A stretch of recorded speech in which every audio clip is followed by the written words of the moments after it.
இதை எப்படி நம்ம பிரிச்சு விடலாம்,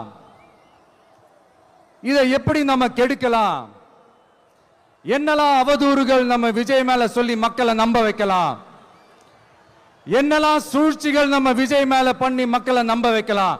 இப்படி சூழ்ச்சிகளை மட்டுமே நம்பி பொழப்ப நடத்துற சில சூழ்ச்சிக்கார கூட்டங்கள் இதை தொடர்ந்து செஞ்சுக்கிட்டு தான் இருக்கு.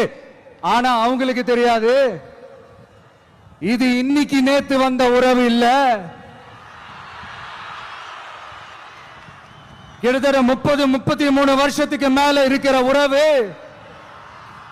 ஏன் நான் சினிமாவுக்கு வந்தப்போ எனக்கு வயசு 10. அப்பல இருந்தே இந்த உறவு ஸ்டார்ட் ஆகி போயிட்டு இருக்குன்னு அவங்களுக்கு தெரியாம போச்சு. அதனால என்ன பண்ணாலும், நீங்க என்ன ட்ரை பண்ணாலும்,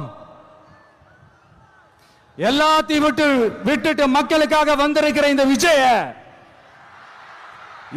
விஜய மக்கள் ஒரு நாளும் கைவிட மாட்டாங்க. மக்கள் கூடவே நிக்கிறாங்க, கூடவே நிப்பாங்கன்னு அவங்களுக்கு தெரியாம போச்சு. என்னப்பா நிப்பீங்கல்ல? உங்களை நம்பிதாப்பா வந்திருக்கிறேன். அதான் இந்த சத்தம் தாங்க வாழ்நாள் பூரா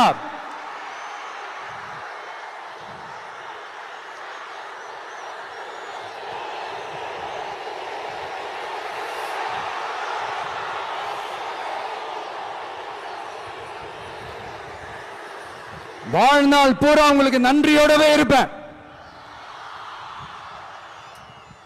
இப்போ நம்ம காளிங்கராயன் அவர்கள் அணையை கட்டுறதுக்காக பவானிக்கு போய் பார்க்கும்போது ஒரு இடத்துல ஒரு பாம்பு வந்து உட்கார்ந்துச்சான், படுத்துச்சான். அது படுத்த இடத்துல தான் அவர் அணையை கட்ட ஸ்டார்ட் பண்ணாராம். அப்புறம் அந்த பாம்பு வளைஞ்சி நெளிஞ்சி போற இடத்துல எல்லாம் கால்வாயை வெட்டினார்னு சொல்லி சில வாய்மொழி கதைகள்லாம் சொன்னாங்க.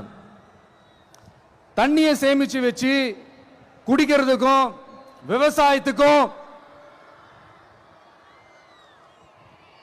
தம்பி கீழே இறங்கு, தம்பி கீழே இறங்குப்பா, பிளீஸ் கீழே இறங்குப்பா.